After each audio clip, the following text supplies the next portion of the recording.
नमस्कार। हिंदी साधन चैनल में आप सभी का एक बार फिर से हार्दिक स्वागत है। इस वीडियो में हिंदी साहित्य के सभी कालखंडों के प्रश्नों को लेकर मैं उपस्थित हुई हूँ और ये प्रश्न हिंदी के प्रतियोगी परीक्षा में किसी न किसी रूप में पूछे अवश्य ही गए हैं। तो वीडियो को पूरा अंत तक देखें। अगर आप हिंदी से रिलेटेड किसी भी प्रतियोगी परीक्षा की तैयारी कर रहे हों तो आपके लिए यह वीडियो उपयोगी सिद्ध हो सकता है। आइए, पहला प्रश्न है जो कि काव्य शास्त्र से है। तो पहले प्रश्न की तरफ आगे बढ़ते हैं। इससे पहले अगर आपने वीडियो को लाइक नहीं किया है तो लाइक अवश्य कर दें और ज़्यादा से ज़्यादा अपने दोस्तों में इस वीडियो को शेयर करें। चलें बढ़ते हैं पहला प्रश्न की तरफ। प्रश्न है जो कि नाट्य शास्त्र से है। नाट्य शास्त्र में धीर ललित, धीरोदात्त, धीर प्रशांत आदि किसके प्रकार माने गए हैं? तो ये सभी के सभी प्रकार जो है वो नायक के प्रकार माने गए हैं। नाट्य शास्त्र के प्रणेता भरत मुनि को माना गया है और नाट्य शास्त्र को पांचवा वेद माना गया है।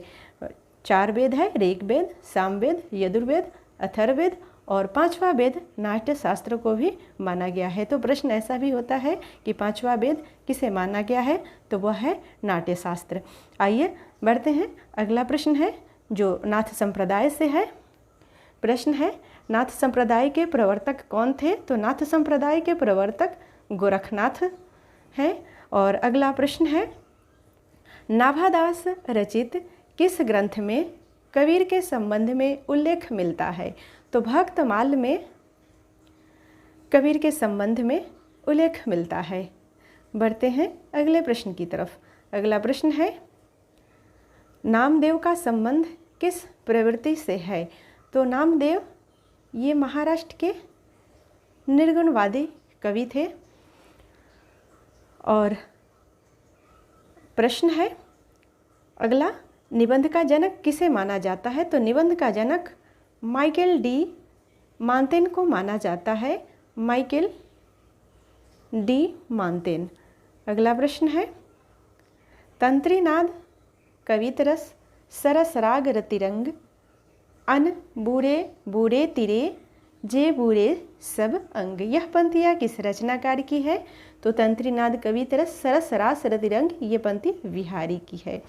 प्रश्न है अगला निराला की पहली काव्य रचना कौन सी है? तो जूही की कली निराला की पहली काव्य रचना है। अगला प्रश्न है निराला की साहित्य साधना पर रामविलास शर्मा को कौन सा पुरस्कार मिला है? तो निराला की साहित्य साधना पर रामविलास शर्मा को साहित्य अकादमी पुरस्कार सम्मान प्राप्त हुआ है। अगला प्रश्न है निराला की साहित्य साधना पुस्तक का लेखक कौन है? तो इस पुस्तक के लेखक रामविलास शर्मा है। प्रश्न है निराला के पत्रों का संपादन किसने किया है? तो निराला के पत्रों का संपादन जानकी वल्लभ शास्त्री ने किया है। अगला प्रश्न है निराला द्वारा रचित प्रसिद्ध शोक गीत कौन सा है? तो निराला के द्वारा रचित प्रसिद्ध शोक गीत सरोज स्मृति है, जो इन्होंने अपनी पुत्री की असमय मृत्यु के पश्चात इसे लिखा था। उनकी पुत्री का नाम सरोज था। बढ़ते हैं अगले प्रश्न की तरफ। अगला प्रश्न है निराला द्वारा संपादित पत्रिका कौन सी थी? तो निराला के द्वारा संपादित पत्रिका समन्वय थी। प्रश्न है निराला से बढ़कर स्वच्छंदतावादी कवि हिंदी में कोई नहीं है, यह कथन किसका है? तो यह कथन हजारी प्रसाद द्विवेदी का है। उन्होंने कहा है कि निराला से बढ़कर स्वच्छंदतावादी कवि हिंदी में कोई नहीं है। प्रश्न है निसहाय हिंदू उपन्यास का लेखक कौन है? तो निसहाय हिंदू उपन्यास के लेखक राधा कृष्णदास है। अगला प्रश्न है नीला चांद उपन्यास के लेखक कौन है? तो नीला चांद उपन्यास शिव प्रसाद सिंह का है। प्रश्न है नूतन ब्रह्मचारी किसकी रचना है? नूतन ब्रह्मचारी ये बालकृष्ण भट्ट की रचना है। अगला प्रश्न है पंडित किशोरीदास वाजपेयी ने 19वीं शताब्दी के पूर्वार्ध को किस युग के नाम से अभिहित किया? तो उन्होंने 19वीं शताब्दी के पूर्वार्ध को लाल युग के नाम से अभिहित किया। कौन? पंडित किशोरीदास वाजपेयी। अगला प्रश्न है पंडित जवाहरलाल नेहरू किस दैनिक समाचार पत्र के संस्थापक और निर्देशक मंडल के अध्यक्ष थे?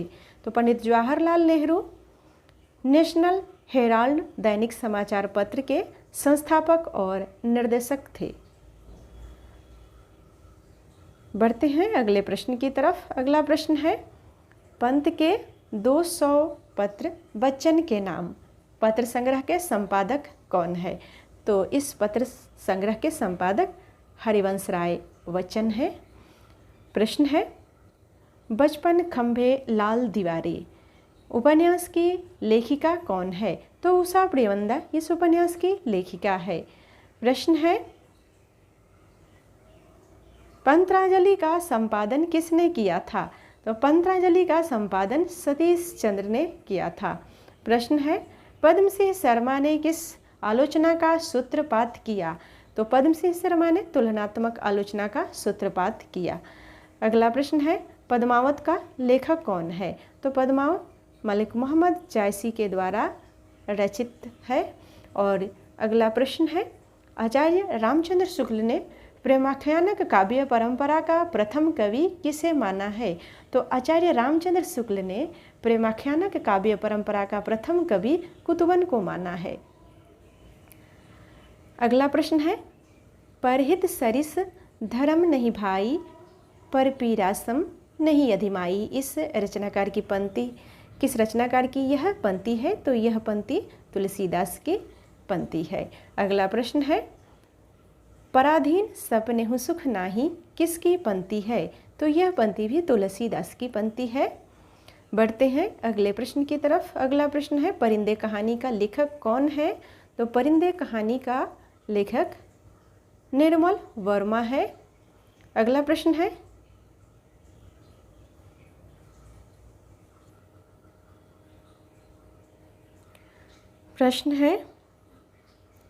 परिमल और अनामिका का रचयिता कौन है? तो परिमल और अनामिका के रचयिता निराला है।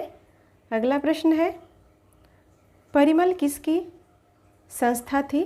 तो परिमल नए लेखकों की संस्था थी। अगला प्रश्न है, परीक्षा गुरु उपन्यास के लेखक कौन है? तो लाला श्रीनिवास दास परीक्षा गुरु उपन्यास के लेखक हैं। प्रश्न है, परीक्षा गुरु से पूर्व प्रकाशित उपन्यास कौन सा है? तो परीक्षा गुरु से पहले प्रकाशित जो उपन्यास हुई थी वो भाग्यवती उपन्यास है। प्रश्न है, पर्वत के पीछे तथा ताजमहल के आंसू एकांकी नाटकों की रचना किसने की? तो पर्वत के पीछे तथा ताजमहल के आंसू यह एकांकी नाटक लक्ष्मी नारायण लाल की है।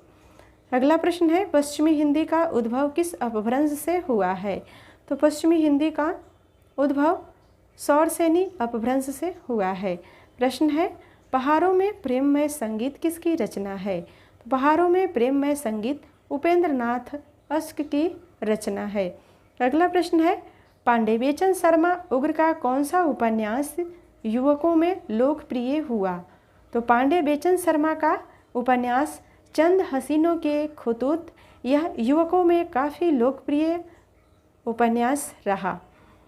पहला प्रश्न है, पांडे बेचन शर्मा उग्र के किस उपन्यास की निंदा करते हुए महात्मा गांधी को पत्र लिखा गया? तो पांडे बेचन शर्मा उग्र के चॉकलेट उपन्यास की निंदा करते हुए महात्मा गांधी को पत्र लिखा गया। अगला प्रश्न है, पांडे बेचन शर्मा उग्र के किस बहुचर्चित उपन्यास को बनारसी दास चतुर्वेदी ने घासलेटी साहित्य कहा था? तो उन्होंने चॉकलेट उपन्यास को घासलेटी उपन्यास कहा था। किसने? बनारसी दास चतुर्वेदी ने बेचन शर्मा पांडे बेचन शर्मा उग्र के चर्चित उपन्यास चॉकलेट को उन्होंने घासलेटी साहित्य कहा था। बढ़ते हैं अगले प्रश्न की तरफ। अगला प्रश्न है, पांडे बेचन शर्मा उग्र के जीवन की झांकी किस पुस्तक में निहित है? तो पांडे बेचन शर्मा उग्र की जीवन की झांकी अपनी खबर पुस्तक में निहित है। बढ़ते हैं अगले प्रश्न की तरफ। अगला प्रश्न है, पांडे बेचन शर्मा उग्र ने किस नाम से आज में राष्ट्रीय कहानियाँ लिखी? तो यह अष्टावक्र नाम से इन्होंने राष्ट्रीय कहानियाँ लिखी। अगला प्रश्न है, पाजेब कहानी का लेखक कौन है? तो पाजेब कहानी ये जैनेंद्र कुमार के द्वारा रचित कहानी है और यह एमए के पाठ्यक्रम में भी इस कहानी को रखा गया है। आप जरूर पढ़े होंगे, आपको याद होगा। प्रश्न है, पाणिनि ने किस ग्रंथ के द्वारा भाषा को एक रूपता देने का प्रयास किया? तो पाणिनि ने अष्टाध्यायी ग्रंथ के द्वारा भाषा को एक रूपता देने का प्रयास किया। अगला प्रश्न है, पाली प्राकृत भाषाएं किससे विकसित हुई है? तो ये दोनों वैदिक संस्कृत से विकसित हुई है। प्रश्न है, पावस पचासा तथा सुकवि सतसई का रचयिता कौन है? तो पावस पचासा तथा सुकवि सतसई के रचयिता अंबिकादत्त व्यास हैं। अगला प्रश्न है, पाश्चात्य काव्य शास्त्र के अंतर्गत किस विद्वान ने अनुकरण को काव्य हेतु माना है? तो अरस्तु ने पाश्चात्य काव्य शास्त्र के अंतर्गत अनुकरण को काव्य हेतु माना है। बढ़ते हैं अगले प्रश्न की तरफ। अगला प्रश्न है, पाश्चात्य काव्य शास्त्र में नाटक के कितने तत्व माने गए हैं? तो पाश्चात्य काव्य शास्त्र में नाटक के 6 तत्व माने गए हैं। प्रश्न है, पाश्चात्य काव्य शास्त्रीय ग्रंथ पेरी एप्सुल काव्य में उदात्त तत्व का लेखक कौन है? तो लोंजाइनस ये पाश्चात्य काव्य शास्त्र ग्रंथ पेरी एप्सुस में उदात्त तत्व के लेखक हैं। अगला प्रश्न है, पाश्चात्य विचारक क्रोचे का काव्य शास्त्रीय सिद्धांत किस नाम से जाना जाता है? तो क्रोचे का काव्य शास्त्रीय सिद्धांत ये अभिव्यंजनावाद नाम से जाना जाता है। बढ़ते हैं अगले प्रश्न की तरफ। अगला प्रश्न है, पिता के पत्र पुत्री के नाम हिंदी अनुवाद किसने किया था? तो पिता के पत्र पुत्री के नाम का हिंदी अनुवाद मुंशी प्रेमचंद्र ने किया था। प्रश्न है, पुरानी हिंदी को किस भाषा का समानार्थक माना गया है? पुरानी हिंदी को अपभ्रंश भाषा का समानार्थक माना गया है। अगला प्रश्न है, पूर्वाग्रह पत्रिका का प्रकाशन कहाँ से हुआ? तो पूर्वाग्रह पत्रिका का प्रकाशन भोपाल से हुआ। प्रश्न है, पूर्वी हिंदी की बोलियां अपभ्रंश के किस रूप से विकसित हुई है? तो पूर्वी की हिंदी की बोलियां अपभ्रंश के अर्धमागधी के रूप में विकसित हुई है। बढ़ते हैं अगले प्रश्न की तरफ। अगला प्रश्न है, पूर्वी हिंदी के अंतर्गत कौन सी बोली बोली जाती है? तो पूर्वी हिंदी के अंतर्गत अवधी हिंदी बोली जाती है। अगला प्रश्न है, पेपरवेट तथा फ्रॉक वाला घोड़ा कहानियाँ किस लेखक की है? तो गिरिराज किशोर का लिखा हुआ पेपरवेट और फ्रॉक वाला घोड़ा कहानियाँ है। अगला प्रश्न है, पैरों में पंख बांधकर किसकी रचना है? तो यह रचना रामवृक्ष वैनीपुरी की है। अगला प्रश्न है, प्राकृत के सुकुमार कवि विशेषण किस कवि को कहा गया है? तो प्राकृत के सुकुमार कवि के नाम से सुमित्रानंदन पंत को जाना जाता है। अगला प्रश्न है, प्रगतिवादी विचारधारा का प्रतिनिधित्व कहानीकार कौन है? तो प्रगतिवादी विचारधारा का प्रतिनिधित्व कहानीकार यशपाल है। प्रश्न है, प्रगतिशील आंदोलन के सबसे सशक्त व्यंग्यकार कौन है? तो प्रगतिशील आंदोलन के सबसे सशक्त व्यंग्यकार हरिशंकर परसाई है। बढ़ते हैं अगले प्रश्न की तरफ। अगला प्रश्न है, प्रगतिशील लेखक संघ का प्रथम अधिवेशन कहाँ हुआ था? तो प्रगतिशील लेखक संघ का प्रथम अधिवेशन लखनऊ में हुआ था। अगला प्रश्न है, प्रगतिशील लेखक संघ की स्थापना कब हुई थी? तो प्रगतिशील लेखक संघ की स्थापना सन 1936 ईस्वी में हुई थी। प्रश्न है, प्रगतिशील लेखक संघ के प्रथम सभापति कौन थे? तो प्रगतिशील लेखक संघ के प्रथम सभापति प्रेमचंद्र थे। प्रश्न है, प्रज्ञा नवोन्मेष शालिनी प्रतिभा मता यह पंक्ति किस आचार्य की है? तो भट्ट तौत की यह पंक्ति है कि प्रज्ञा नवोन्मेष शालिनी प्रतिभा मता, यह भट्ट तौत की यह पंक्ति है, आपको याद रखना है। प्रश्न है, प्रथम विश्व हिंदी सम्मेलन कहाँ आयोजित किया गया? तो प्रथम विश्व हिंदी सम्मेलन नागपुर में आयोजित किया गया था। प्रश्न है, प्रथम विश्व युद्ध पर आधारित कहानी कौन सी है? तो प्रथम विश्व युद्ध पर आधारित कहानी उसने कहा था चंद्रधर शर्मा, जिसके लेखक हैं। अगला प्रश्न है, प्रथम हिंदी पत्र उदंड मार्तंड का प्रकाशन कब हुआ था? तो प्रथम हिंदी पत्र उदंत मार्तंड का प्रकाशन वर्ष है 30 मई 1826 ईस्वी। अगला प्रश्न है, प्रसिद्ध कहानी कफन का लेखक कौन है? तो प्रसिद्ध कहानी कफन को लिखने वाले कहानीकार मुंशी प्रेमचंद्र हैं। अगला प्रश्न है, प्रारंभ में प्रेमचंद्र किस नाम से रचनाएं लिखते थे? तो प्रेमचंद्र ये नवाब राय से प्रारंभ में रचनाएं लिखते थे। प्रश्न है, प्रारंभ में सरस्वती पत्रिका का संपादन कहाँ से होता था? तो सबसे पहले सरस्वती पत्रिका का संपादन काशी से होता था। अगला प्रश्न है, प्रिय प्रवास कृति किस विधा में लिखी गई है? तो प्रिय प्रवास यह प्रबंध काव्य है अयोध्या सिंह उपाध्याय हरिऔध का।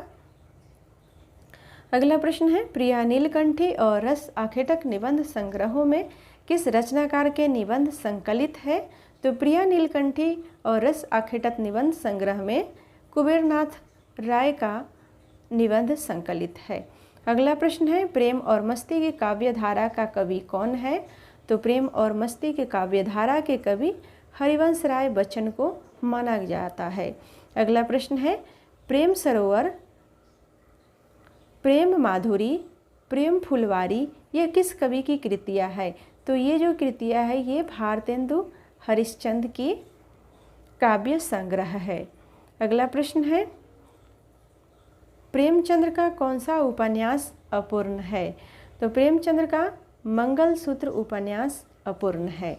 अगला प्रश्न है, प्रेमचंद्र का जन्म कहाँ हुआ था? तो इनका जन्म लमही में हुआ था। प्रश्न है, प्रेमचंद्र का प्रथम उपन्यास कौन सा है? तो प्रेमचंद्र का प्रथम उपन्यास प्रेमा है। अगला प्रश्न है, प्रेमचंद्र का वास्तविक नाम क्या था? तो प्रेमचंद्र का वास्तविक नाम धनपत राय था। अगला प्रश्न है, प्रेमचंद्र की कहानियों का संग्रह मानसरोवर कितने भागों में प्रकाशित है? तो प्रेमचंद्र की कहानियों का संग्रह मानसरोवर यह 8 भागों में प्रकाशित है। अगला प्रश्न है, प्रेमचंद्र के किस उपन्यास को ग्रामीण जीवन और कृषक संस्कृति का महाकाव्य कहा गया है? तो प्रेमचंद्र का गोदान उपन्यास को ग्रामीण जीवन और कृषक संस्कृति का महाकाव्य कहा गया है।